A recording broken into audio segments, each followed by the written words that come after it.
hepático usualmente consiste en remover la pared superior de ese quiste hepático, drenar el líquido, que puede ser líquido claro o líquido biliar, si tuviera una comunicación con conductivos biliares. Si en tal caso es una salida de bilis, siempre en la cirugía se deja un drenaje en el lecho quirúrgico para si en tal caso fuga bilis, puede recoger esa bilis. Y también se pueden tomar ya sea puntos a esos conductivos biliares si los ves, o poner un segmento de diplom para lograr que haga cicatrización y deje de tener esa fuga biliar. La poliquitosis hepática es una enfermedad autosómica dominante en asociación solamente con poliquitosis renal. Esto obviamente ya no son solamente un quiste hepático, son múltiples quistes en todo el parénquima del hígado, tanto el lóbulo hepático izquierdo como derecho. Obviamente los síntomas, ¿cuál va a ser? Dolor por la compresión de estos quistes. Las pruebas hepáticas van a estar conservadas, pero al final es una patología estructural y no funcional del hígado. El diagnóstico puede ser por ultrasonido, tomografía. Y el tratamiento, obviamente al final va enfocado a aliviar los síntomas compresivos. Póngase que tenga 2 quistes hepáticos, 3 quistes hepáticos y los puedes destechar. Y como no es que estás retirando parénquima hepático, no va a afectar ninguna función del hígado, así que por lo tanto el resto del parénquima está funcional. Sin embargo, ya hay pacientes que la poliquitosis hepática es excesiva y es mentira que vas a despecharle todos los quistes de ese parénquima. Y por lo tanto esos pacientes, a pesar de que no tengan función hepática alterada, llegan a pasar a la opción que lo único que le queda que es trasplante hepático. Aquí vemos imágenes de poliquitosis hepática, obviamente ven todo el parénquima hepático está hipertrofiado y con múltiples quistes. Cuando procedemos a realizar el trasplante hepático en tus pacientes, al final el hígado ocupa casi todo el abdomen, entonces por lo tanto también dificulta la cirugía. Pero es mentira que tú vas a ofrecerle a un paciente de echarle todos los quistes que tiene aquí, porque la es un parénquima funcional. ¿Hasta ahorita alguna duda o algo? Otro tumor benigno de hígado, cistadenoma, es una neoplasia primaria quística de hígado. Y este tiene potencial de malignización.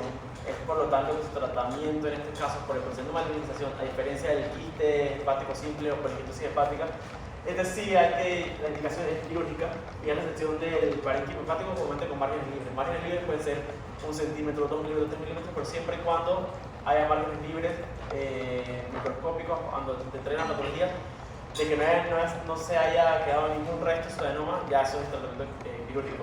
Al final esto se hace por profilaxis, que eso pueda malignizar porque tiene riesgo de malignización. Sin embargo, no significa que porque tengo un cistadenoma con un paciente, significa que va a malignizar al día siguiente, pero por el riesgo del porcentaje que puede pasar de 10 a 15% de malignidad, la indicación es quirúrgica. Aquí vemos este cistadenoma. Y también en otros casos, ya cuando el cistadenoma sí maligniza o citadenocarcinoma, obviamente sigue teniendo esas características quísticas, como el principio, pero ya con tabiques intraveiculados en el interior del quiste. Otra cosa es que, por lo menos con los quistes hepáticos simples, la opción de función siempre es posible, siempre y cuando no esté trabeculado, porque si tienes un quiste hepático con miles de trabéculas, probablemente drenarle un segmento del quiste no va a resolver el problema. Y más, obviamente, cuando empiezan porque al final todos se ven casi prácticamente iguales, es acumula el líquido dentro del interior. Pero cuando tienes la sospecha de citadenocarcinoma, entonces, obviamente funcionar, es que va a funcionar líquido, probablemente no salga nada maligno. No tienes pared para funcionar, simplemente sea la resección indicada igual por la sospecha diagnóstica y la posibilidad de una generación maligna o que eso ya sea maligno. Los quistes hidratídicos son más comunes infecciones por quistococos granulosos. Síntomas igual pueden tener efecto de masa, colestasis por el mismo parásito, versión portal, ya enfermedades, ya en el estadio más avanzado de un daño estructural y funcional crónico. Va a haber ruptura, también estos quistes, o producir abscesos. El diagnóstico solamente es por ultrasonido y también se puede tomar anticuerpos séricos de quinococos para hacer el diagnóstico.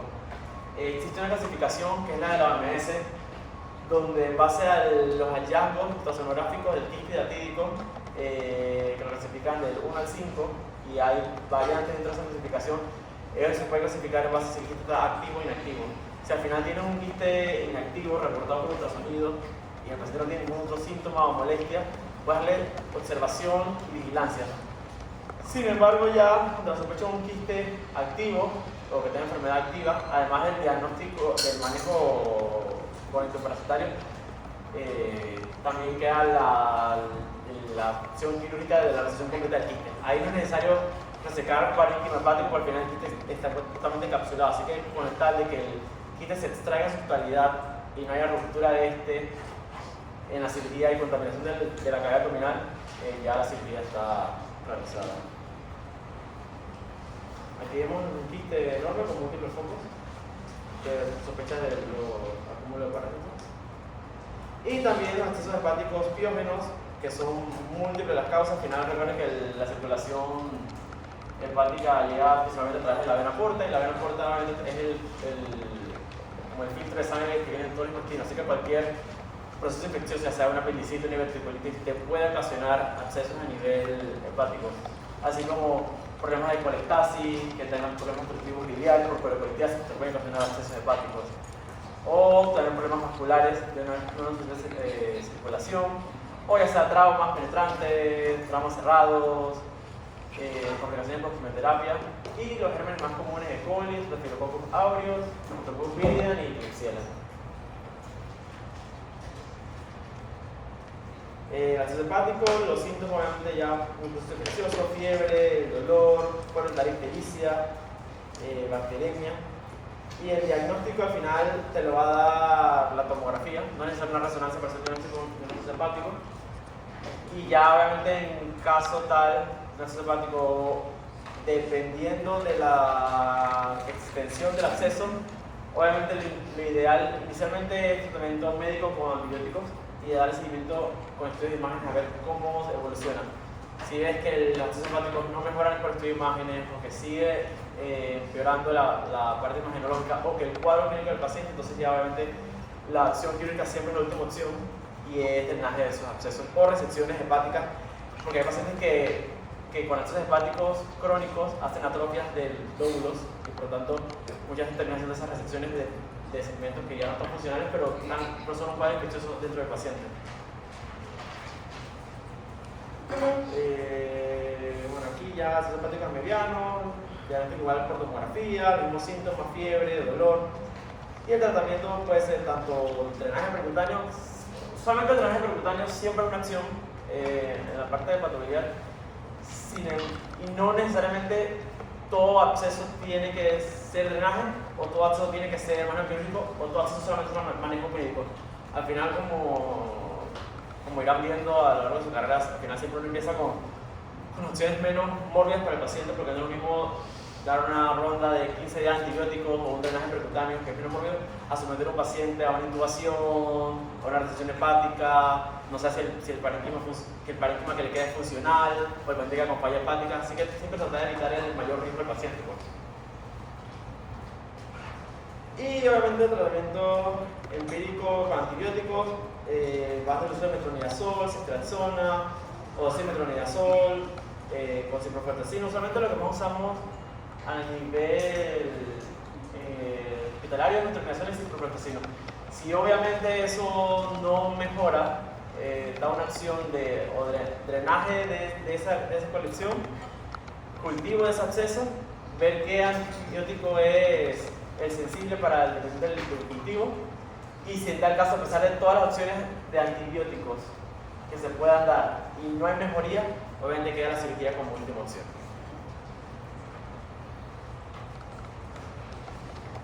Aquí, como ya mencioné, obviamente el manejo del acceso hepático, tres opciones: manejo médico, con control de laboratorio, PCR,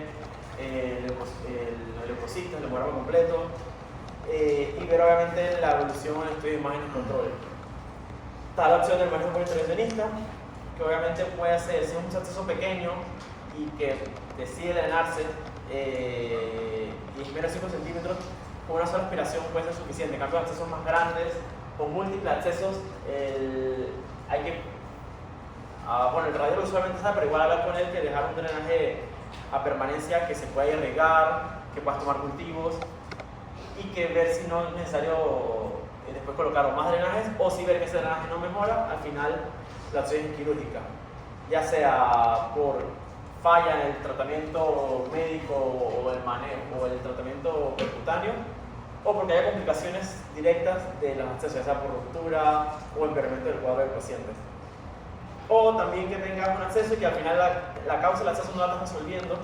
Entonces también es una opción quirúrgica, por ejemplo una coliocolitiasis, que tiene una obstrucción de la vía biliar, por lo tanto éxtasis biliar, y con angitis de repetición, acceso hepático de repetición, obviamente por más tratamiento médico, drenaje percutáneo, acceso o quirúrgico, si no resuelves la coliocolitiasis no estamos resolviendo la causa de base.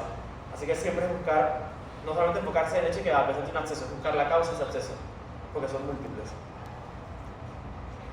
A ver, imágenes. A ver, con datos de gas también, necrosis.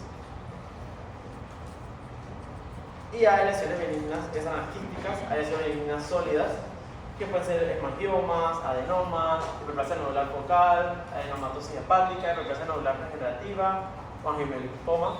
Muchas de esas algunas son raras, poco frecuentes. El hemangioma es el tumor sólido benigno más común, 70%.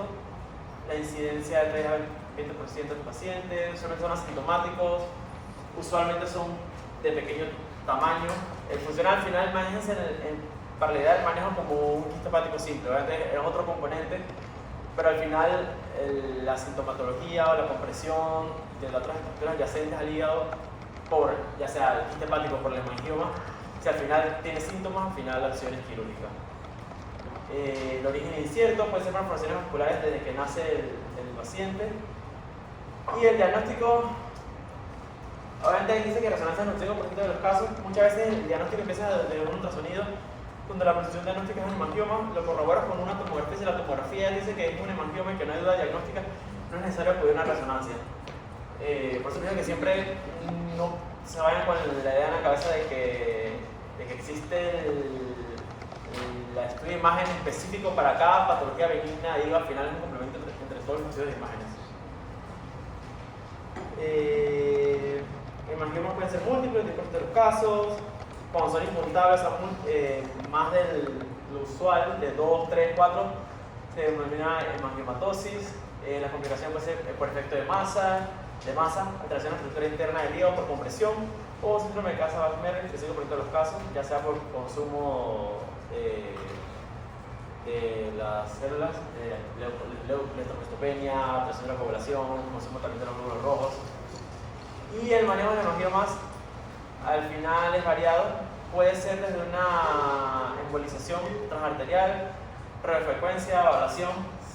Obviamente esas opciones, las primeras opciones que mencioné de la embolización, entre otras opciones percutáneas y endovasculares, obviamente se usan en caso tal de que el paciente no pase a someter a una cirugía, o ya sea porque por múltiples comorbilidades no tolera una cirugía, por la edad o por el estatus performance del paciente.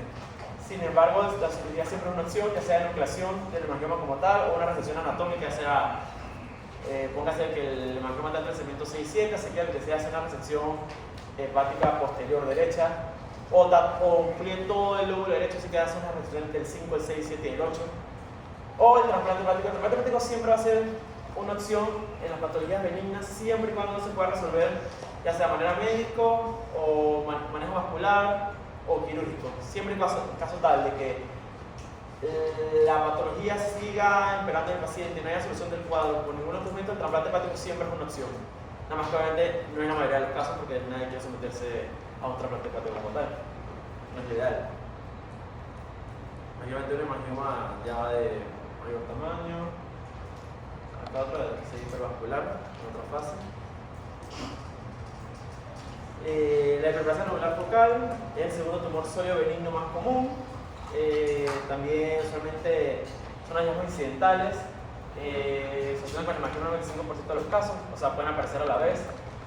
La hiperplasia nodular focal no maligniza, no hay riesgo de malignización, así que por lo tanto, a menos que haya síntomas compresivos por el crecimiento de la lesión, no hay razón para someter un procedimiento quirúrgico a un paciente. Y el diagnóstico hepático, la certeza de ese diagnóstico, además del ultrasonido y tomografía, se realiza con una resonancia. El tratamiento obviamente es observación y cirugía ya cuando es sintomático, o que siempre que estés entre cualquier patología en general. y hay una sospecha diagnóstica, pero no lo pueden descartar del todo, la decisión de tomar una biopsia siempre hay que tenerla en cuenta para descartar. Y pónganse que hagan una biopsia, la biopsia reporta una infiltración neural focal y no causa ningún síntoma, dejarlo tranquilo. En cambio, de que tengas una infiltración neural focal por imagen o por imagen no sea muy clara y esa es una biopsia y la biopsia ni siquiera tampoco te puede dar por claridad porque al final no es todo el espécimen y la sospecha puede ser con una lesión maligna, entonces hay que proceder a la resección y al final eso se envía a patología y se dará el diagnóstico certero, pues. Pero no puedes dejar a un paciente sin tener un diagnóstico claro en tu cabeza ni en la cabeza del paciente, obviamente. Y obviamente con la imagen característica típica que es la cicatrización central en el primer seno focal, a diferencia de las otras patologías benignas sólidas. El adenoma, neoplasia hepática benigna, poco común, caracterizada por la proliferación de hepatocitos. Obviamente, lo que más quiero que tengan en cuenta con el adenoma es diferentes factores de riesgo, porque el adenoma sí tiene riesgo de malignizar. Existen factores de riesgo también para su desarrollo o crecimiento, como el uso de anticonceptivos orales, en casos mujeres o esteroides anabólicos. Factor principal de riesgo en hombres. Usualmente es asintomático y detectado por una llave incidental en estudios de imágenes. Existen varios subtipos moleculares del adenoma hepático, puede ser el inflamatorio tipo 1, puede ser el de HNF1 inactivado o puede ser también la mutación beta-catenina. Al final de esto, quiero que se lleven todo paciente con un adenoma hepático mayor de 5 centímetros, al final la indicación va a ser quirúrgica. En todo hombre, no importa el tamaño que tenga, la indicación es quirúrgica. Por la mayor asociación de hombre con un adenoma que esté relacionado con la mutación beta-catenina. Y eso también está aumentado con mayor riesgo de malignización. Así que todo hombre con adenoma es cirugía. Y, por ejemplo, en caso de mujeres que tengan un adenoma hepático y les suspenden los anticonceptivos orales y ese adenoma no disminuye de tamaño, crece o empeora, también la indicación es quirúrgica.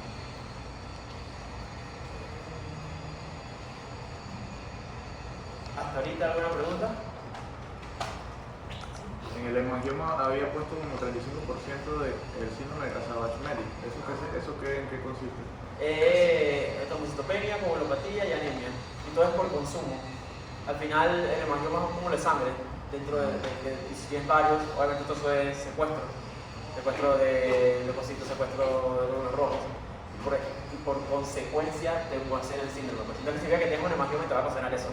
Pero puede pasar.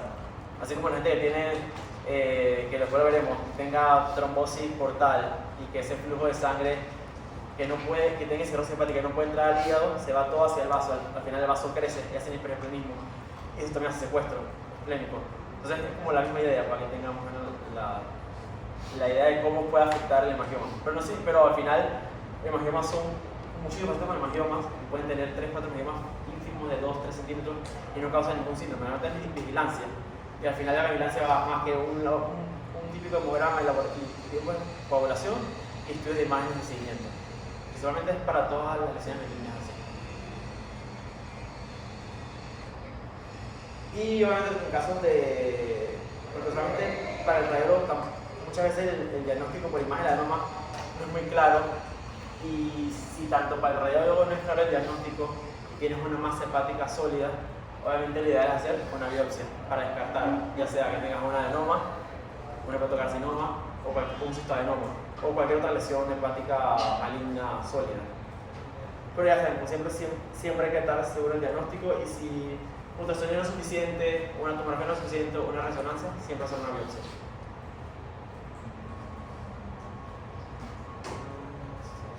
Que todo adenoma mayor de 5 centímetros quirúrgico y todo paciente varón con adenoma, no importa el tamaño que tenga, quirúrgico también. Al final, después de una reflexión de un adenoma hepático donde no haya datos de malignidad, obviamente es un seguimiento con estudios de imágenes para ver que no va presentando otra lesión y tengan complicaciones en la cirugía. Y en caso tal de que un adenoma no tenga indicación quirúrgica, más que todo es vigilancia a largo plazo y ver que no crezca de tamaño o no genere características obviamente una malignidad, ya sea calcificaciones, engrosamientos a nivel de la pared, o que el mismo adenoma crezca, o aparezcan otras lesiones. Adenomatosis hepática, más de 10 adenomas, los síntomas son similares y las indicaciones quirúrgicas son las mismas, a excepción aquí que obviamente que si tienes una adenomatosis hepática, suponte que es un varón y las indicaciones quirúrgicas y tienes lesiones hepáticas en tanto el lóbulo izquierdo como derecho, y no puedes hacer una resección hepática que asegure que el paciente quede con un parénquima hepático funcional, obviamente en ese caso el trasplante hepático también es una opción. Como es trasplante hepático, es una opción siempre en última instancia, en caso tal de que no se pueda resolver la patología inicialmente. ¿Hasta ahorita? ¿Dudas? ¿O algo? Una pregunta. Bueno, Sí. no sé si lo voy a decir más adelante. Dime. ¿Cuánto es el tiempo promedio que espera un paciente aquí en Panamá por un trasplante hepático? Mira, el problema, igual lo haremos ahora en la parte de colección mortal. El problema en Panamá, póngase, Panamá a diferencia de España. En España toda persona por ley es donante. Aquí tú dices en tu licencia, si te acuerdas, te lo preguntan, y al final, como todavía en Panamá no hay suficiente educación de trasplante hepático, ni tanto en el personal de salud, ni el que no es personal de salud, hay mucha negativa familiar a la hora de que los entrevistadores y eso le presentan la idea a un familiar.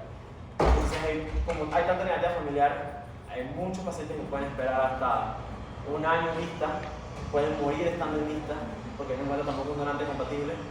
En cambio, hay otros que ponte que se entran en lista de la semana son los donantes, pero no hay tanta donación en Panamá. Es por eso que una opción en Panamá, igual se mencionará, además del donante fallecido, es hacer donante vivo, pero es por la poca cultura de donación.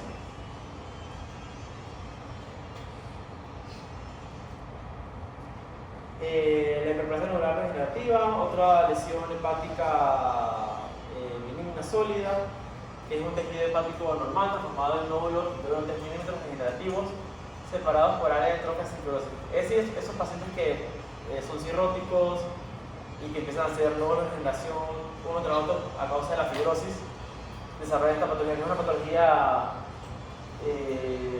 benigna y es consecuencia ya de un daño a nivel hepático. Y obviamente, si encuentras un nódulo que podría ser hiperplasia neural degenerativa, pero el diagnóstico también te queda incierto y no estás con claridad, la biopsia siempre es una opción.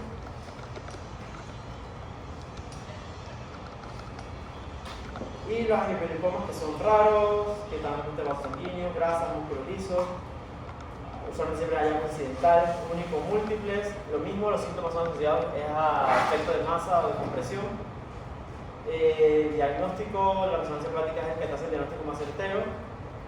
Tiene reportes de transformación maligna, sin embargo, no es lo usual, por lo tanto, el tratamiento se ha indicado en estos casos, por los pocos reportes de transformación maligna que puede haber en el angiopericomas, es que haga un crecimiento medio de 5 centímetros, que haga un crecimiento acelerado, póngase que en enero medía 2 centímetros, en mitad de año creció a 6, va por final de año seguimiento y va por 10 centímetros, obviamente ya hay algo que no está bien ni normal, la indicación quirúrgica. Y obviamente, como ya mencionaba, que no puedes descartar que eso no sea un tumor maligno.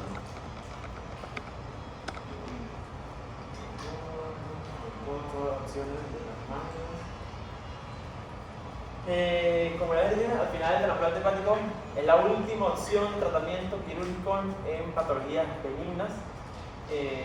Es inusual, pero obviamente cuando pasa a ser usual o cuando pasa una indicación, cuando esa lesión benigna no es resecable, el paciente tiene síntomas que no pueden resecar, entonces por lo tanto la cirugía no está recomendada. En riesgo de malignidad, no todos, porque no todos los tumores malignos de hígado tienen criterios de trasplante. El hepatocarcinoma sí, el cholangiocarcinoma tiene criterios muy reservados, así que no entra en trasplante hepático. Que tenga un alto volumen tumoral de esa patología benigna que dificulta ya sea la función hepática o que el efecto compresivo sea tanto que comprima ya sea estómago, duodeno y obviamente altera la funcionalidad del paciente. Está asociada a enfermedades metabólicas o que el desarrollo eventual de fibrosis y por ende cirrosis a largo plazo se genere producto de la lesión benigna.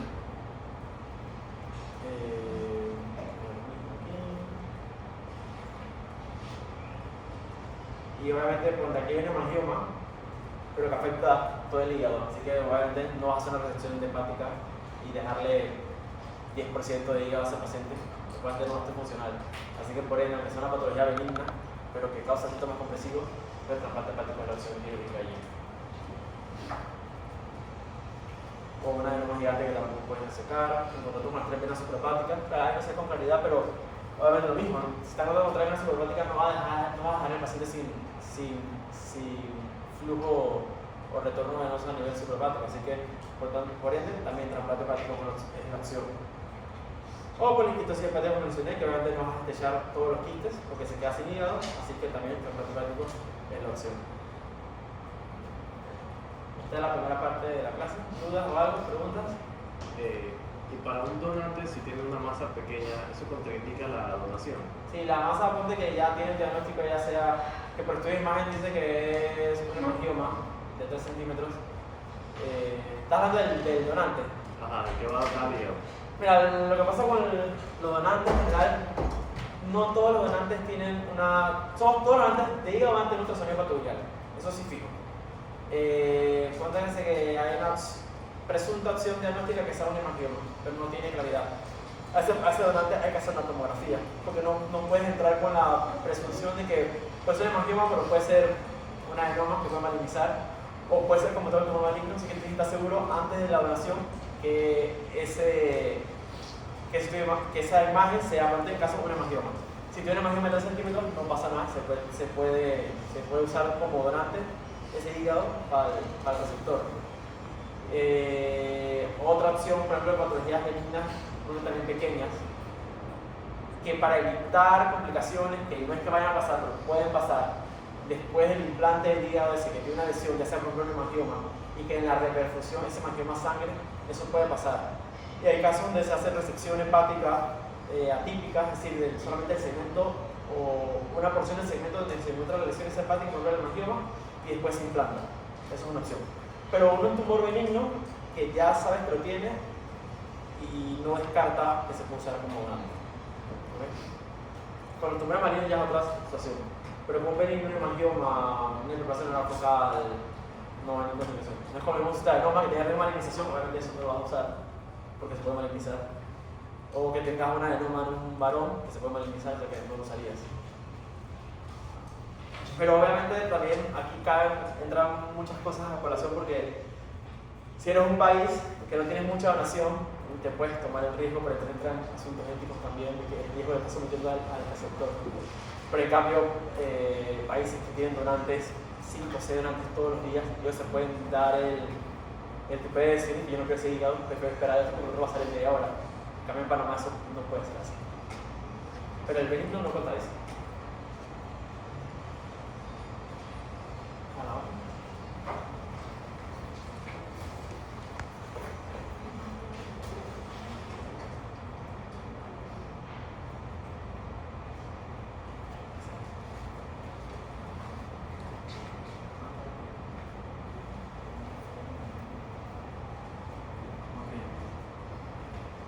Este tema, bueno, es hipertensión portal, pero al final es para empezar a hablar del trasplante hepático.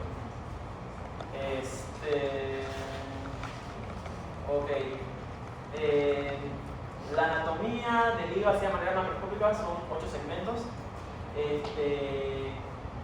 El ilio hepático, donde está la vía biliar, la arteria hepática, la vena porta, cuando entran esas 3 estructuras al hígado, cada una de esas estructuras se libera igual como un películo con los mismos componentes, conducto biliar, arteria y vena, y se distribuye a cada uno de los segmentos hepáticos. O sea que cada segmento, 2, 3, 4, 5, 6, 7, 8 y 1, van a tener un películo que incluye vía biliar, arteria hepática y vena porta.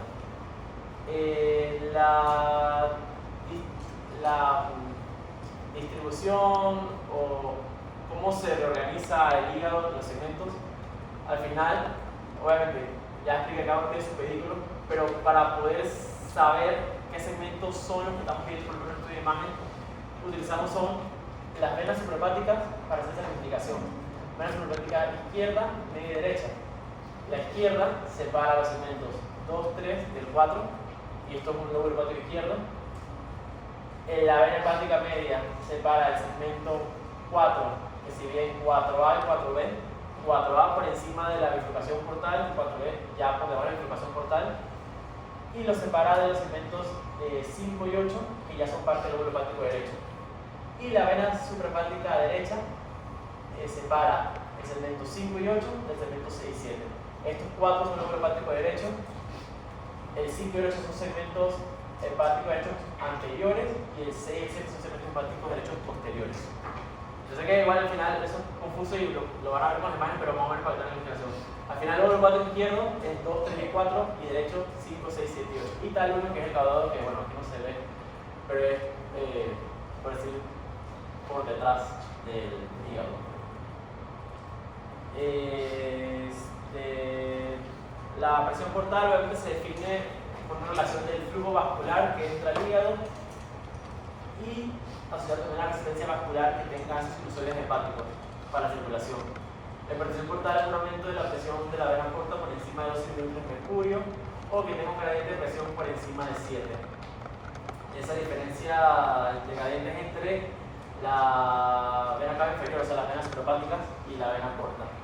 Al final el gradiente funciona también para distinguir qué paciente es candidato a cirugía y cuál no, o cuál está contraindicado. Por ejemplo, un gradiente de 0 a 5, el paciente, aunque sea cirrótico, puede realizar cualquier cirugía, ya sea una resección por un adenoma hepático, una prostatectomía, o cualquier cirugía que tenga que ver con el lecho hepático y la misma estructura del hígado.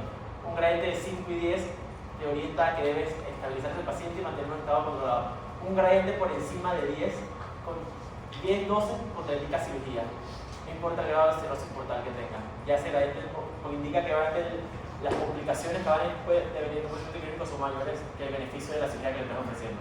No importa que cirugía se debe hacer una prostatectomía laparoscópica, gradiente por encima de 10 no se hace ningún procedimiento quirúrgico. Y en esos casos entonces hay que estabilizar y evaluar para someter a un trasplante hepático en caso tal de que sea necesario. El flujo de sangre obviamente va a depender del flujo sanguíneo intestinal, que obviamente drena todo en la vena porta, y la resistencia por la presión del sinusoide, ya sea a nivel estructural del mismo parénquima hepático, que permita o no el flujo de sangre, para que el flujo de sangre pase de la vena porta y la arteria hepática hacia las venas suprahepáticas. Y el aumento de la presión lo causa la variación de la velocidad de flujo, obviamente que haya más o menos flujo a nivel portal, y el aumento de la resistencia a través del hígado.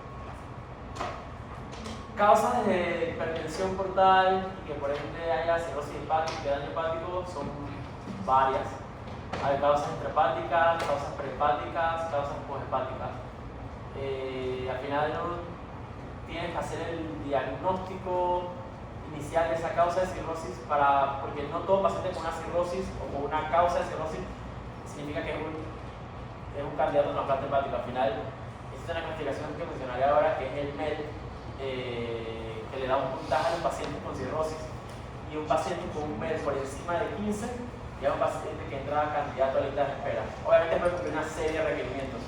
En cambio, un paciente que tenga un MED por debajo de 15, ya sea 12, 13, 14, y esté cirrótico pero está compensado, y por ende el MED es así, el MED más bajo obviamente lo que te da es te permite terminar una sobrevida a 3 años de la enfermedad hepática. Y si al final esa causa del daño hepático tiene un MED controlado, ya sea de 10, 11, no es necesario un trasplante hepático y el tratamiento médico es el que debe imperar en ese caso. Pues. Lo mismo en diferentes causas pre-, intra- y poshepáticas, hipertensión portal. Al final, todo daño o injuria del parénquima hepático va a ocasionar una infección del parénquima hepático más área de necrosis. Esas áreas, ese daño o esa afectación puede tener una regeneración afectada o puede tener una regeneración completa. Como dicen esta web de que si el hígado regenera, el hígado sí regenera, siempre cuando tenga las condiciones para regenerar y siempre cuando tenga un hígado funcional.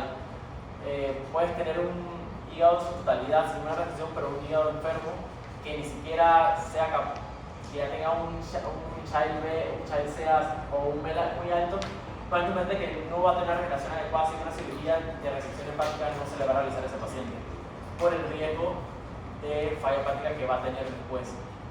Entonces, por lo tanto, muchas veces con una injuria o daño hepático puede haber destrucción de la trama reticular, afectación del flujo, una necrosis extensa, o puede haber una regeneración por completa de esa lesión y continuar su funcionamiento normal del hígado.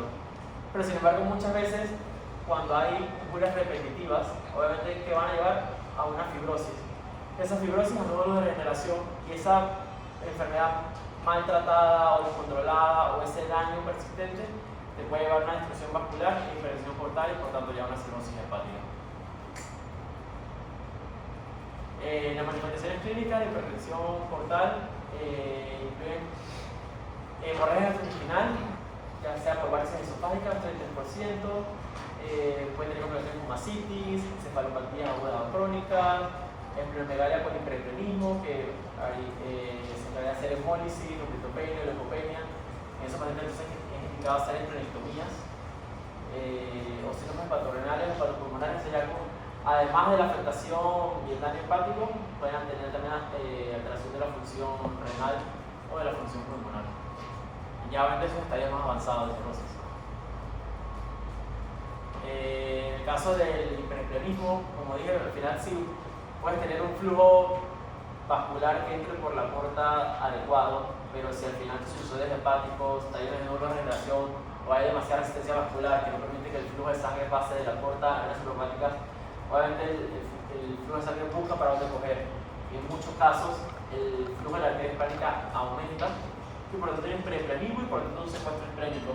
Y en esos casos, además de que el paciente se va a someter a un trasplante hepático por el daño hepático, hay que hacer también una esplenectomía transoperatoria para evitar en el postoperatorio que vuelva a hacer otro secuestro esplénico en el hígado nuevo. ¿Preguntas? ¿Dudas hasta ahorita? Yo sé que es confuso y es como largo y extenso, pero no sé si... ¿No? Diagnóstico final, hay que determinar la etiología de la enfermedad hepática, saber cuál es la causa de ese daño hepático. Vas a tener manifestaciones clínicas, esos pacientes que hagan ascitis de hipertensión o que hagan encefalopatías o cuadros de hematemesis por ruptura de varices esofágicas. También vas a tener alteraciones en laboratorio como trombocitopenia por secuestro esplénico, alteraciones en las hepáticas, alteración del perfil de coagulación, el DNR, y también da el diagnóstico por estudio de imágenes, por ejemplo, ultrasonido Doppler, para determinar ya sea si hay esplenomegalia o no, dilatación portal, si hay trombosis, presencia de colaterales, que todos solamente son hallazgos indirectos y directos de cirrosis hepática, hipertensión portal. También una angiotomografía que permite la reconstrucción vascular del hígado y ver la anatomía de esas colaterales de la vena cava inferior, que no hayan alteraciones por lo menos estructurales anatómicas, que hay impedimento del flujo de sangre. La endoscopía obviamente para descartar la presencia de varices esofágicas y gástricas.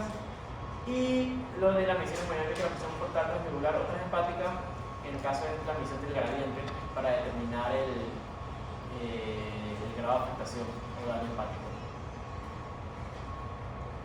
Al final, el tratamiento con hipertensión portal, hay que tratar cada uno de los distintos síntomas que puede presentar. Como en el caso de hemorragia por varices, obviamente inicialmente una hemorragia como tos sangrado digestivo alto, además la reanimación. En estos casos, esos son hemorragias que no van a parar por sí solas. Sí que el tratamiento es endoscópico con esteroterapia o ligadura, que en la mayoría de los casos, no te de los casos.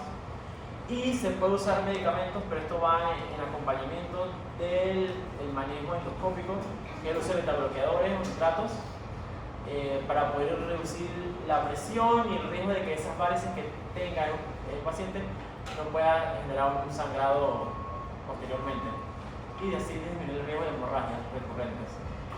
Y la mortalidad, obviamente, cuando si les llega a pasar en el internado, sobre todo un sangrado digestivo alto, pacientes con cirrosis portal y están en el interior y no tienen un endoscopista cerca o alguien que pueda resolver eso, la probabilidad de mortalidad es muy alta porque es un sangrado masivo y probablemente se muere el paciente ahí en la sala esperando endoscopía si no se actúa con rapidez. La esplenomegalia, otras complicaciones de la cirrosis portal. Nosotros lo clasificamos en 4 grados, 1, 2, 3 y 4.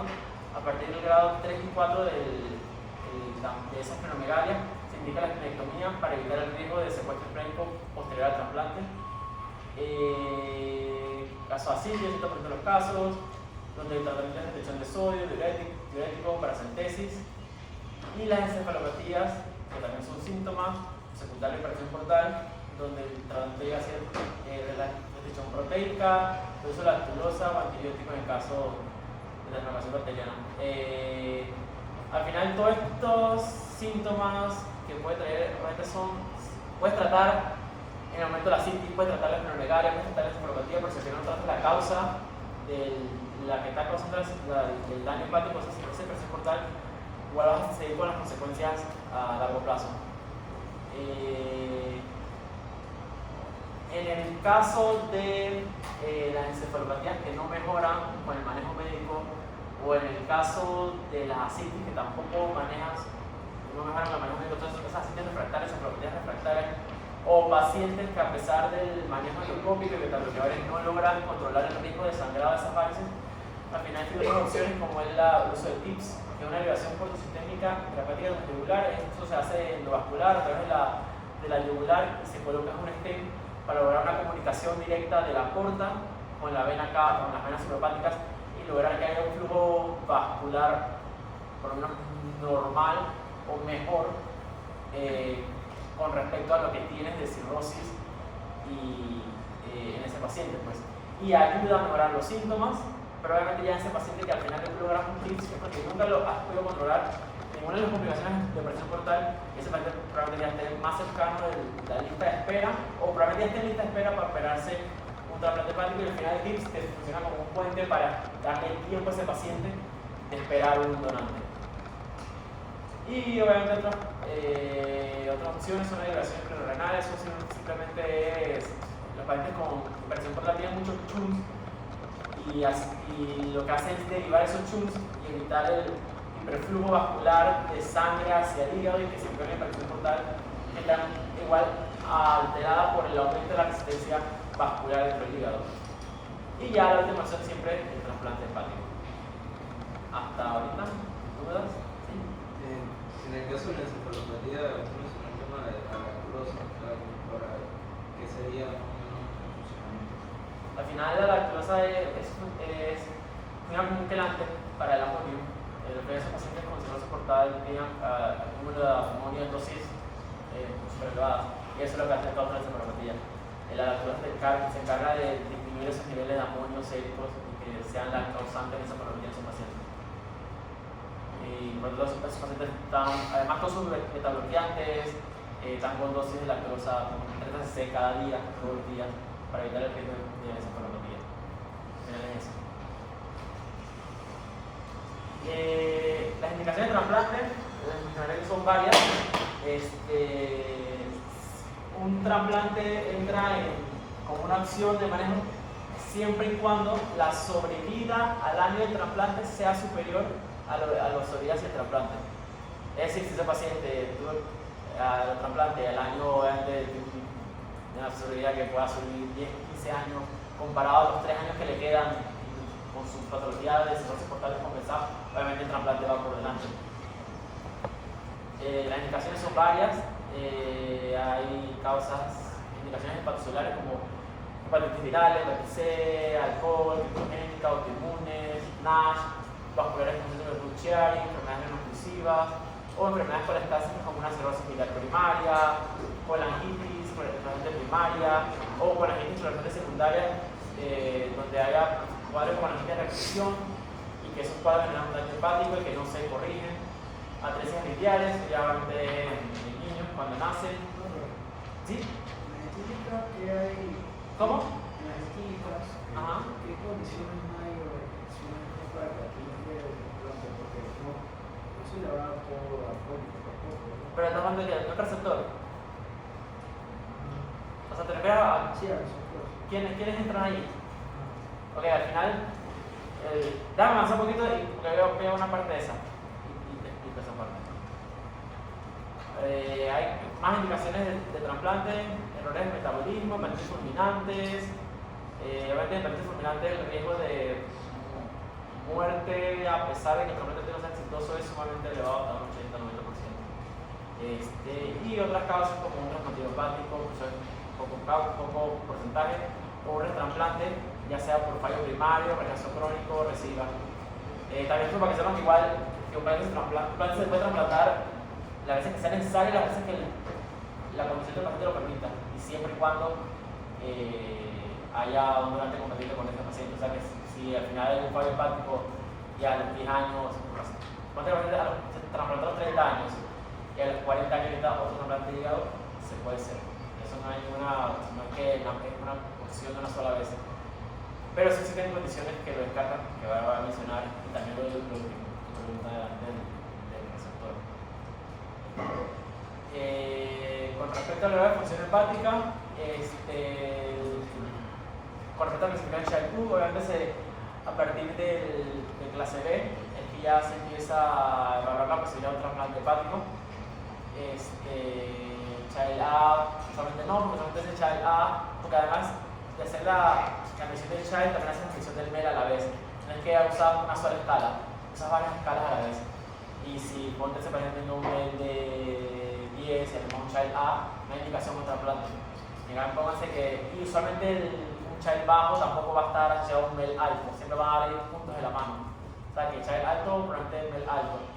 Y así mismo con MEL alto, que al final es una fórmula que utiliza valores laboratorios que son creatinina, bilirrubina y NR. Y el MEL te va a determinar la situación actual del paciente y la patología en la que está con los valores laboratorios, el riesgo de mortalidad a 3 meses sin gastar los trasplantes. Si ese MEL va por encima de 15, ya ese paciente tiene que entrar a evaluación para ser un candidato a trasplante. Y obviamente a medida que el MEL esté más elevado, 20 y ya más de 30, el riesgo de mortalidad es mucho más alto, así como el riesgo de complicación post-trasplante y también el riesgo de que el trasplante no sea no funcione. No es que no funcione, pero el riesgo de complicaciones es mucho más alto. Y bueno, pues al final, a medida un paciente con MELs más altos y obviamente que están, si el paciente tiene un MEL alto, la lista de espera o la instrucción de lista de espera va en base al MEL, únicamente el MEL. El primera lista hasta la última lista, el primero se va a tener que tenga el MEL más alto y obviamente el último va a ser que tenga el MEL más bajo. Y obviamente a medida que se van trasplantando, eso va subiendo en lista porque va quitando pacientes arriba de la lista. Igual hay excepciones, por ejemplo, en pacientes con patologías benignas de hígado que no tienen falla hepática, obviamente ese MEL no va a estar alterado porque los valores no están alterados, entonces hay excepciones. Por ejemplo, un paciente con una poliposis hepática, entonces el hepatólogo y el equipo de trasplante puede hacer excepciones y darle puntos extra tomando las condiciones de su patología porque sabe que un paciente con una patología benigna, con una poliposis hepática, pero que no tiene calidad de vida y tiene que trasplantar, nunca va a tener un MEL más alto que un paciente con una cirrosis hepática de causa viral y que además tiene hepatocarcinoma, porque obviamente tiene más factores de riesgo. Pero sin embargo, obviamente se trata de darle también el mismo beneficio o posibilidad de trasplante a todos los pacientes que lo ameriten. Y por lo tanto, el comité puede decidir a decisión propia subirle el estadiaje del MEL para poder que esté más arriba en la lista y tenga más probabilidades de que se pueda trasplantar antes de que fallezca. ¿Preguntas hasta ahora? ¿No? Ya voy para la tuya. Existen obviamente excepciones al MEL, como le estaba comentando para la inclusión en lista de espera. Obviamente pacientes con hemorragias recurrentes, 3, 4, 5 hemorragias al año, que no mejoran con endoscopía, que no mejoran con TIPS, que no mejoran con beta-bloqueadores. Obviamente esa paciente tiene que darle puntos, el equipo le da puntos extra para que entre por encima de otros pacientes, no para que entre, sino para que esté en la lista más arriba y tenga la posibilidad de tener un trasplante más pronto de que tenga el siguiente hemorragia que le pueda condicionar su vida. Periodontitis bacterianas espontáneas que no corrigen, síndromes hepatorenales tampoco corrigen, citas refractarias, enfermedades hepáticas refractarias, y presencia de malignidades. Por ejemplo, en el caso de pacientes con hepatitis virales, que está controlada, pero obviamente la hepatitis viral tiene que ser por lo menos un factor de riesgo para que haga hepatocarcinoma. Y es el paciente de un hepatocarcinoma que no es candidato ni a ablación ni a cirugía, o sea, una resección de la masa tumoral.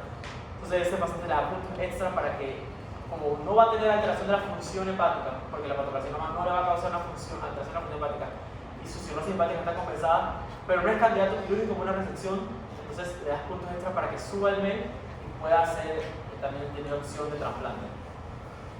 Hasta ahorita, yo sé que es bastante información y bastante confuso, pero igual yo les voy a pasar también los documentos para que los lean y tengan más orientación. Por eso, si tienen dudas ahora de cosas así más presas, más macroscópicas, que tengan su idea, háganmelas, porque igual no tengo que poder resolver todo esto, porque el problema es muy amplio y muy complejo para que una clase pueda entenderlo todo, pero por lo menos se lleven los puntos más claves. ¿Okay? Existen contraindicaciones para el trasplante hepático. Al final, existen contraindicaciones absolutas, otras transitorias, otras relativas. Yo creo que antes de, por ejemplo, vamos a ver, ¿qué pacientes? Ok, existen muchas contraindicaciones para trasplante. ¿Qué cosas tienen que tener más o menos? Tener presente paciente con un diagnóstico de una malignidad, otra causa, cáncer de mama, cáncer de colon, cualquier malignidad de cualquier otro órgano y que esté activo, es una contraindicación para trasplante. No importa que mantenga esta ociosidad, pero no puedes trasplantar a un paciente con una enfermedad sistémica activa que obviamente va a traer complicaciones en el trasplante. Así que eso es una contraindicación absoluta. Pacientes, por ejemplo, que no tengan apego al tratamiento, porque al final el equipo de trasplante hepático es un equipo que, además de patólogos, cirujano, intensivista, anestesiólogo, hay también psiquiatría, trabajo social. Y si el paciente no es, después de múltiples evaluaciones, tampoco es capaz de apegarse al tratamiento médico, porque probablemente que termine con un supresor, va a estar con inmunosupresión toda su vida, y ni siquiera es que se pueda pegar al tratamiento médico, o ya sea que la cosa sea alcohólica y ni siquiera tiene desapego de sus conductas de alcohol, obviamente también es una contraindicación absoluta, precisamente porque no vas, en cuestiones éticas, no vas a darle un hígado a un paciente que probablemente lo va a desperdiciar versus alguien más que lo está necesitando y que sí lo puede dar uso, por decirlo de una manera así, para que sea entendible. El VIH al final no es una contraindicación absoluta. Si el paciente está bien tratado, CD4 bajo, carga detectable y hay apego al tratamiento, no es una contraindicación absoluta, pero sin embargo, si ya está en tratamiento o hay desapego completamente su manejo, su terapia antirretroviral, es una contraindicación absoluta para trasplante. Obviamente también procesos infecciosos activos en el momento, ya sea el receptor, no tiene un receptor en lista de espera y tiene una peritonitis arterial espontánea en el momento, o una infección sistémica por cualquier bicho, eso también es una complicación absoluta para hacer el procedimiento, porque va a traer complicaciones en el injerto. O un donante que tiene un proceso activo infeccioso también no es candidato para donante. Los donantes en Panamá, dos tipos, donante fallecido y donante vivo. Obviamente el que más se hace aquí es donante fallecido, obviamente dentro de las condiciones de la poca cultura de relación que existe en Panamá. Pero no solamente existen este tipo de donantes, también existen donantes fallecidos a corazón latiente, que es el Chamos, que es ese paciente que hace muerte encefálica en el intensivo y está controlado, soportado con vasopresores, intubación y todo esto. Otro tipo de donante que no se hace en Panamá, pero se hace por ejemplo en Estados Unidos o en el resto de Europa, que son pacientes que en la calle de una parada cardiorrespiratoria y se supo cuándo se la parada, cuántos minutos tuve parada, cuánto tiempo duró, que haya salido de la parada y que entre a una circulación intracorpórea inmediata, pero eso obviamente ya es en un hospital. Son países que tienen todo un sistema muy bien montado, que tienen todo registrado de cuándo el paciente hizo paro, que el paciente cuándo tiene una circulación intracorpórea, que ese injerto que obviamente es menos calidad se puede usar. Pero al final aquí, para que sean momentos prácticos, se hace donante fallecido con muerte encefálica y donante vivo. Son las únicas opciones. ¿Preguntas, Carita? ¿No?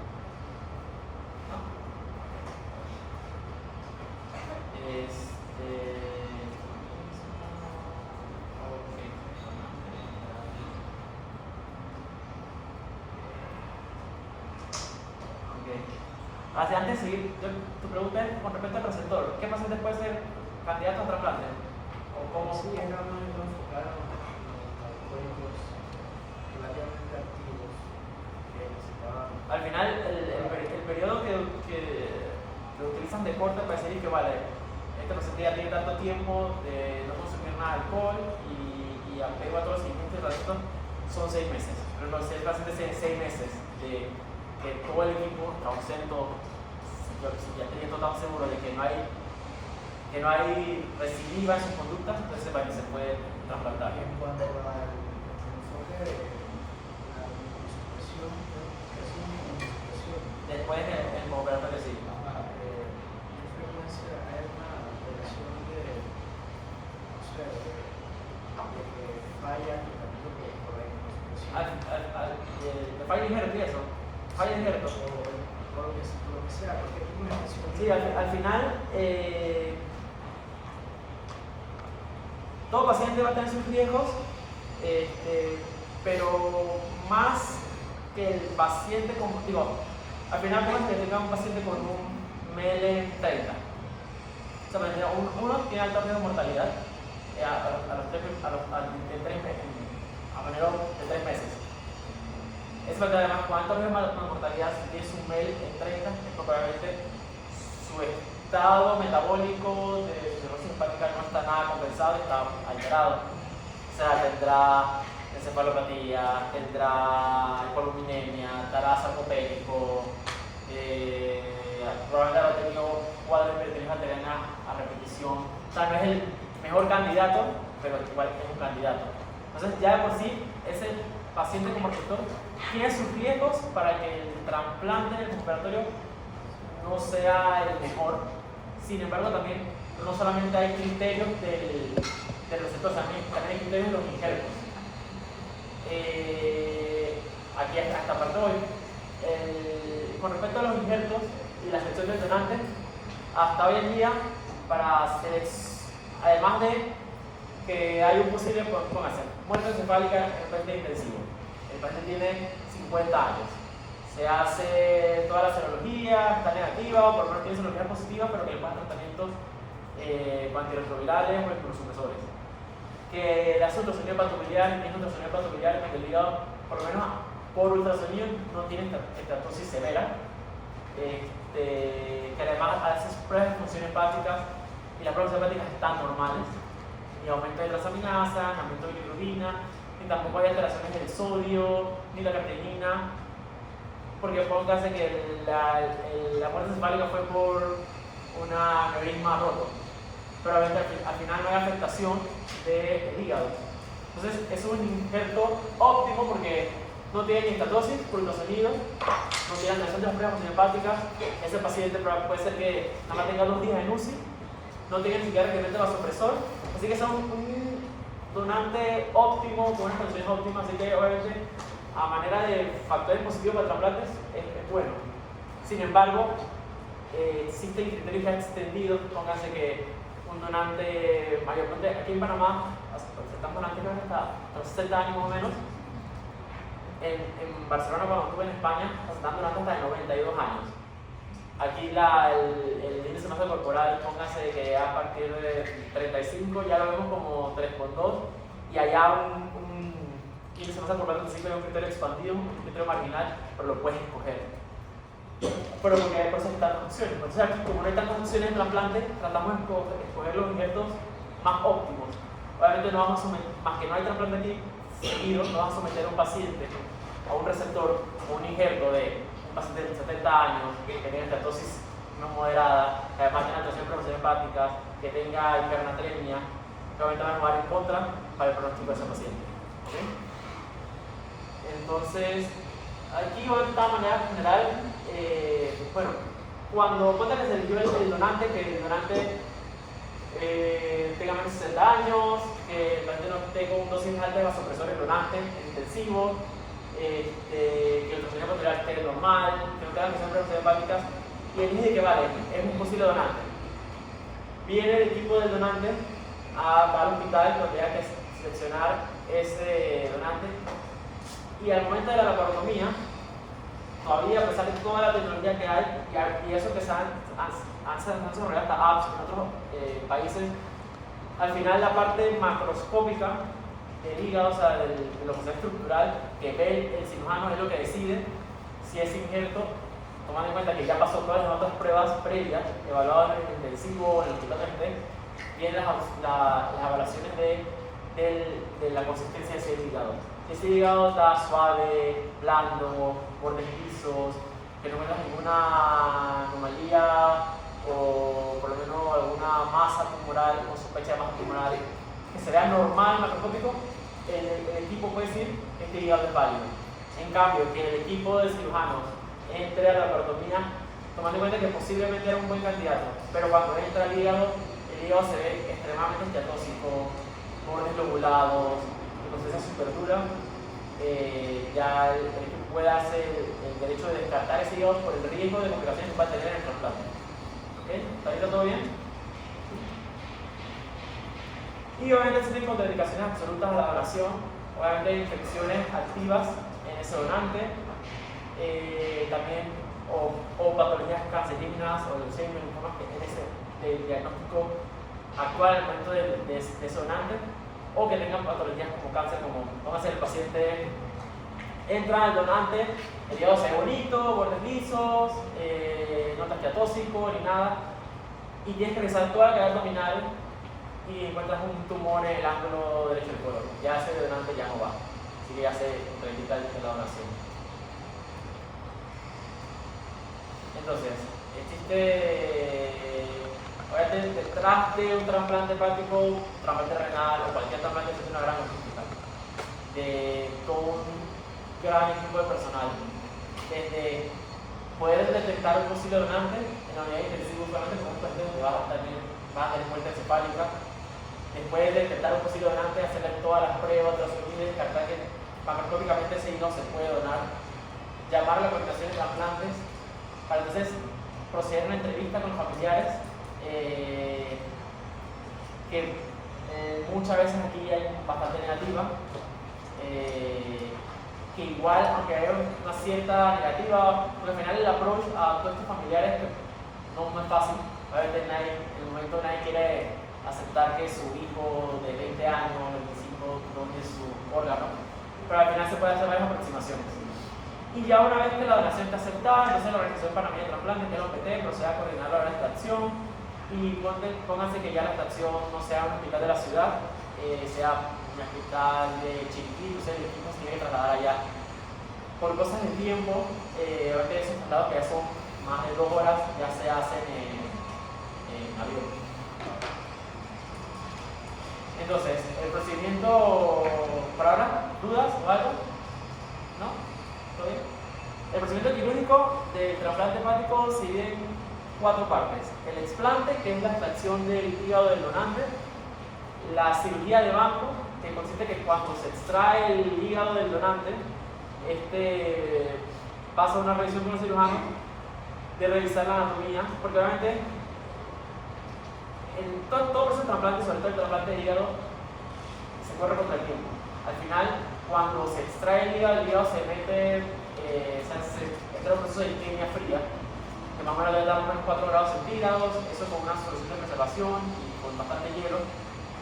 Lo ideal es que la isquemia fría, o sea, ese periodo que el hígado esté en hielo y a esa temperatura de 4 grados, no debe superar las 8 horas.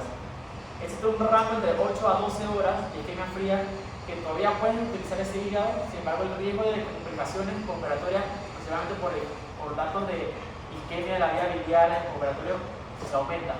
Pero lo ideal es que en menos de 8 horas ya ese hígado, ese injerto, esté fuera del cooler y esté ya poniéndose en el receptor.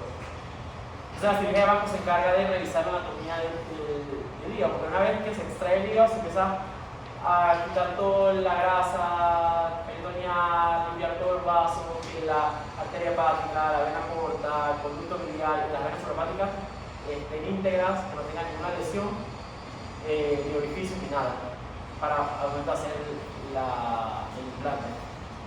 A la vez que pasa la extracción del hígado y la cirugía de banco, una vez que ya el equipo del donante dice que el hígado es válido, entonces el equipo del receptor, que es otro equipo aparte, empieza a extraer el hígado de ese receptor. Y ya una vez que se extrae el hígado del receptor y el hígado o el injerto está listo para colocarse, entonces empieza la fase del implante.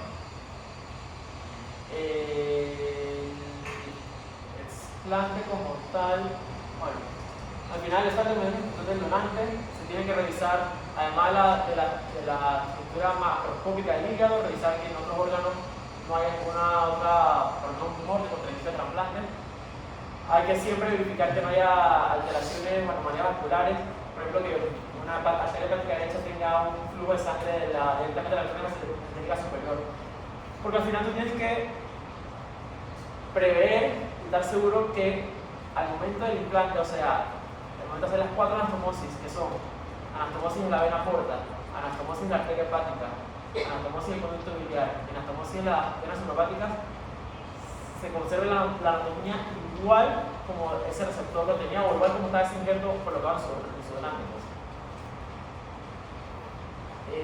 La patenectomía, que es la extracción del hígado, al final lo mismo es todas las incisiones que se hagan en el hígado, al final va a ser a nivel de las venas neuropáticas, al final de la vena porta, en la arteria, usualmente la arteria hepática la extraemos desde el tronco, del donante se extrae desde el tronco celíaco, y en el receptor, a nivel de la arteria hepática, la unión de la gastrorenal con la arteria hepática común para poder proveer un buen flujo de sangre a ese injerto. Y el conducto biliar es una anastomosis terminal de conducto biliar del injerto con el conducto biliar del receptor. La cirugía de banco ya les expliqué, que es revisar toda la estructura, que todo se encuentre macroscópicamente bien, que no haya ninguna anomalía.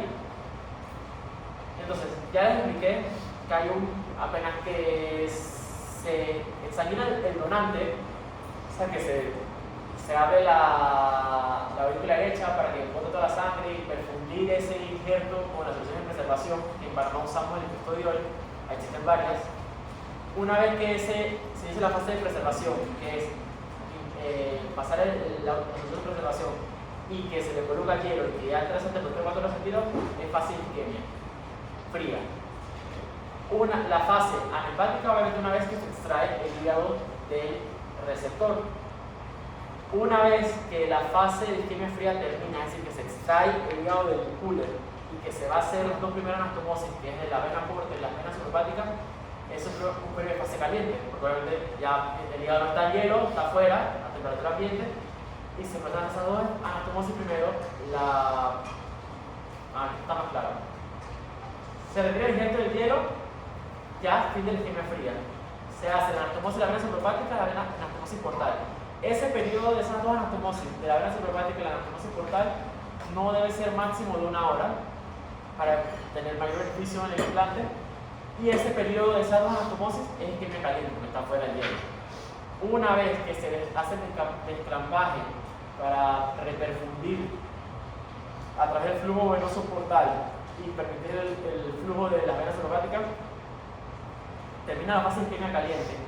Y ya una vez que se termina la fase de isquemia caliente, se pasa a la anastomosis arterial y por último la anastomosis biliar.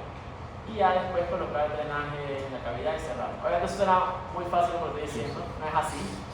Pero por puntos son las 4 anastomosis que se hacen con trasplante hepático. ¿Dudas hasta ahorita? ¿Preguntas? ¿Curiosidades? ¿El trasplante antes de entrar a los casos clínicos? Y ya para terminar.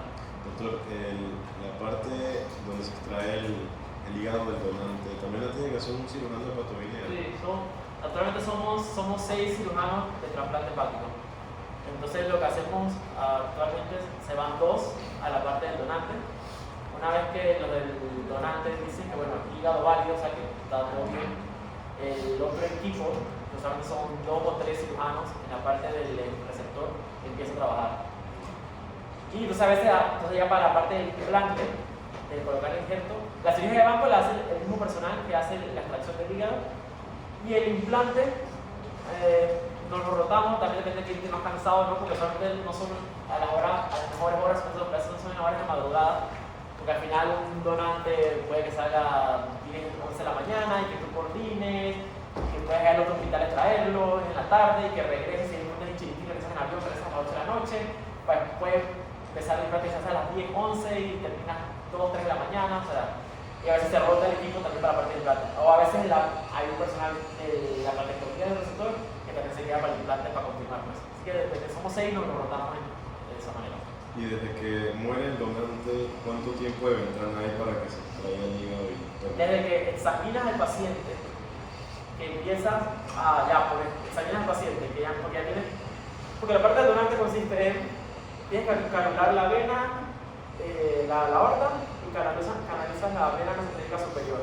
Eso porque por ahí vas a pasar las soluciones de preservación, que en tu caso usamos estudiólogo.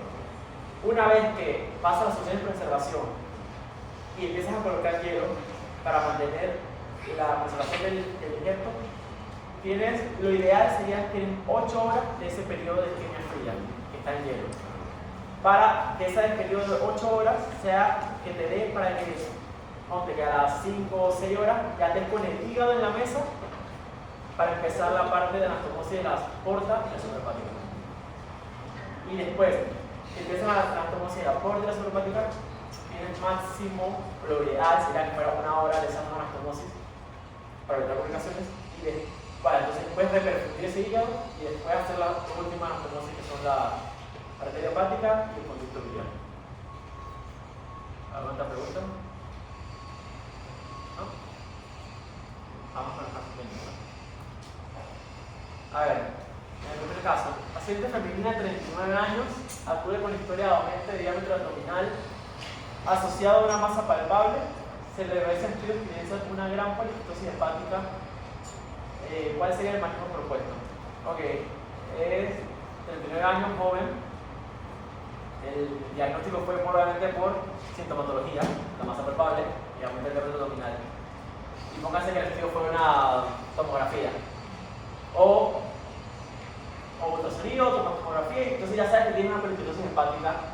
Entonces, esa poliquitosis hepática que obviamente es todos los lóbulos hepáticos.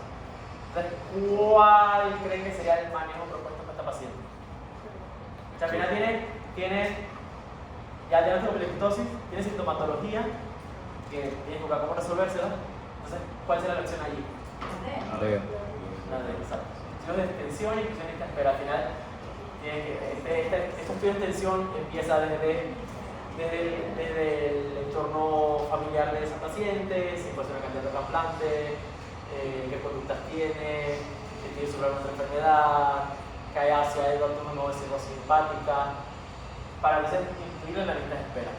Entonces, la paciente es incluida en la lista de espera para trasplante hepático por enfermedad benigna, que ya saben, enfermedad benigna también se puede trasplantar en caso tal de que la cirugía no sea una opción. Entonces, ¿en qué momento de esta paciente se debe trasplantar? Ya saben que la van a trasplantar, que ya está en lista de espera. ¿Cuándo debería ser el mejor momento? Que probablemente ese paciente, si es enfermedad benigna, probablemente no tenga cirrosis. Entonces, si no tiene cirrosis, probablemente el MEL tampoco está alterado. O sea, ¿cuál sería la opción? Exacto. Al final, este paciente con enfermedad benigna no tiene una enfermedad que altere la función del hígado, o sea que ese MEL que se utiliza para lista de espera no se va a alterar, porque no va a tener ni aumento de bilirrubina, ni aumento de la creatinina, ni aumento de la acetilcolina y nada de eso. Entonces, si no va a tener, nunca probablemente leve un MEL, es raro que leve un MEL, entonces ya sabes que la C no va a ser. Entonces, si no le va MEL, es porque probablemente tampoco tenga un daño hepático, porque al final es una enfermedad anatómica. Entonces, por tanto, probablemente no tenga infección portal o cirrosis. O si la desarrolla, demorará muchos años en desarrollarla. Entonces, pero si ya sabes que tiene que entrar en esta espera, obviamente prefieres trasplantar en mejores condiciones que esperar a que haga una cirrosis o que tenga un MEL elevado. Entonces, por eso, y o sea, obviamente, siempre y cuando, como dije, siempre y cuando los trasplantes se hacen, siempre y cuando la sobrevida de ese paciente con trasplante sea mayor que la sobrevida sin trasplante. Esto también hay que tener en cuenta. aquí imágenes de peritocito hepática, porque se traía, pero aquí vendría hasta varios quistes desechados por la manipulación y eso, porque muchas veces no te dejan ni trabajar, ni entrar al hepático, ni separar nada, y tienes que o desechar ciertos quistes, o otra situación que también se hace hace poco, pero también ayuda, es colocar en el circulación extracorpórea para poder deshinchar ese hígado y poder trabajar. Son opciones. Otro caso clínico, a ver. Paciente femenina de 40 años, acude a consulta por dolor en el hipocondrio derecho, constante, antecedente de una colestectomía hace 10 años, se le realiza ultrasonido y se evidencia una gran masa que ocupa todo el lóbulo hepático derecho de 14 centímetros, con compresión a la vena neuropática derecha, por imagen compatible con un hemangioma. ¿Cuál sería la conducta a seguir?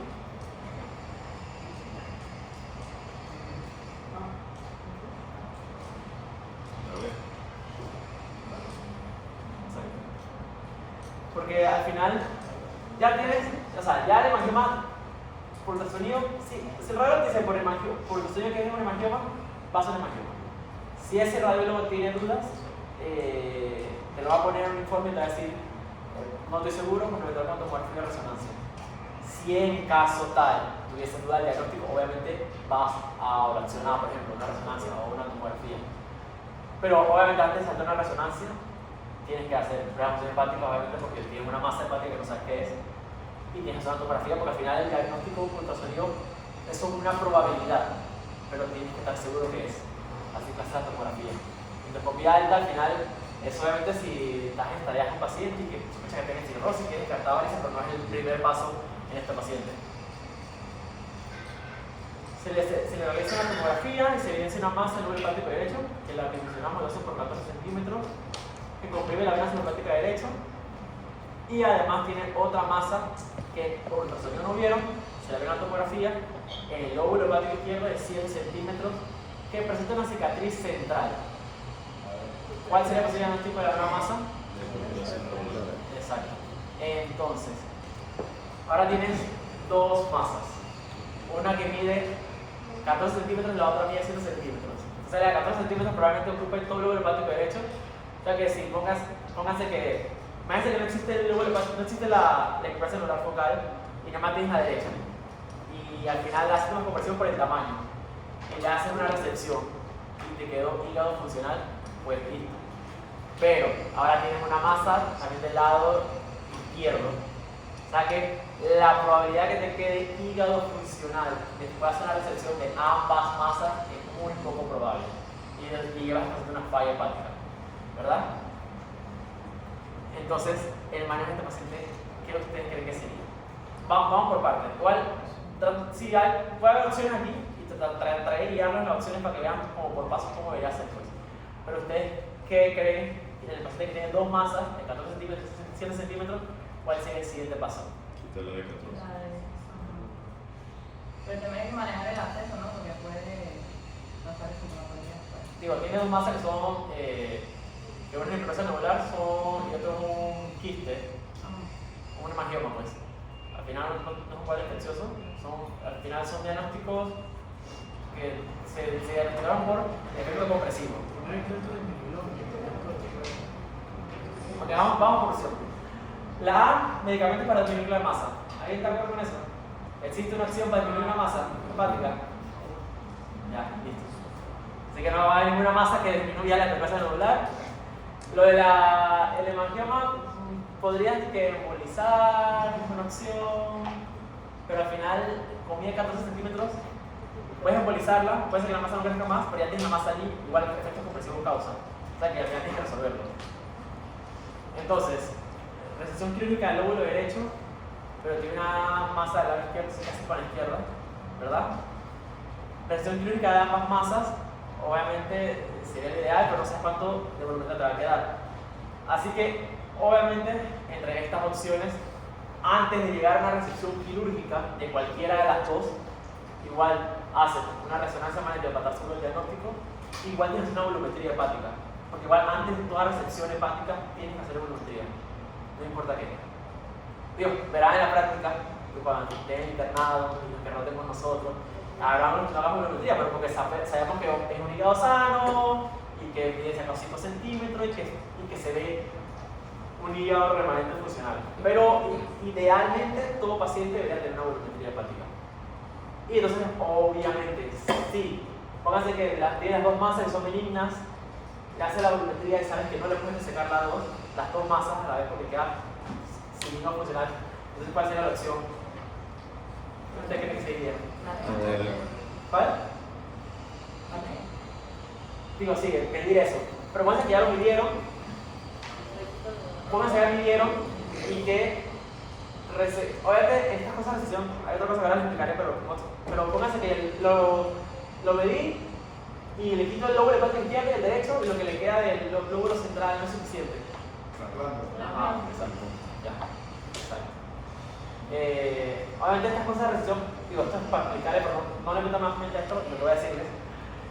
Hay opciones, si el hígado es sano, tú puedes embolizar un segmento del hígado y esperar que el otro crezca y después que ese segmento que creció hacer una recepción y dejar un hígado más funcional. Pero sin embargo aquí tienes dos masas en ambos lados, probablemente y un tamaño grande, o sea 14 centímetros. Probablemente igual por más embolización que hagas o que logres hacer un crecimiento indirecto del remanente de hígado, probablemente no va a ser funcional nunca. O sea que al final el trasplante sería una opción en última instancia. Pues. Pero hay que estar seguro de cuánto remanente de hígado queda pues, antes de eso. Antes de proceder a una cirugía, tienen que saber cuál es el volumen. ¿Okay? Y entonces se realizó volumetría que demostró que solo queda 19% de hígado sano. Aquí están las opciones, por estas se las voy a explicar. Porque miren, ¿qué es el porcentaje de si un hígado sano? Hay gente que habla de que se puede quedar con un 20%. Sin embargo, un 20% es lo mínimo que te puedes quedar con un hígado sano. Tomando en cuenta que este paciente sea un paciente de 30 años, que no sufre de nada, no cirrótico, y también otra cosa es que tampoco le han dado problemas de quimioterapia, porque obviamente la quimioterapia ya ese hígado no es sano, y si un paciente que no tiene un hígado sano, el porcentaje de hígado que debe ser remanente 35-40%. Igual, a lo seguro, nunca nos quedamos con solo 20 y buscamos un poco más en un hígado sano para evitar una falla hepática, porque si esa práctica en falla hepática tienes que correr con un trasplante y tomando en cuenta que no hay donantes tan seguidos en Panamá, por eso que les expliqué, tienes que valorar el beneficio-riesgo de hacer una recepción. Entonces, obviamente lo ideal sería resecar las masas que es limítrofe. Puedes contemplar la acción de observación porque sabes que son benignas siempre y cuando el paciente tolere los síntomas. Puedes hacer una recepción de un lóbulo, esperar que crezca el remanente del lóbulo y si ese remanente del hígado que creció y después puedes realizar la recepción en un segundo tiempo de la otra masa y que haya hígado funcional, pero también es una opción. O sea que al final aquí no hay un paso A, B, C, D, A, hay que sumar varias variables y decidir en el momento cuál es la opción correcta para ese paciente. Así es, dudas hasta ahorita, ¿cuál es lo que ya ¿Preguntas? ¿Dudas? Igual le voy a enviar los documentos estos del diplomado que tengo también para que lo lean, que le va a ayudar extra porque así tiene un documento para leer y también bibliografías también, pero se basan en eso, la información que dan ahí, igual a las diapositivas pues. Y cualquier duda o pregunta se la pueden hacer a través del papel y papel. Escriba y yo la contesto sin problema alguno. ¿Vale? Gracias.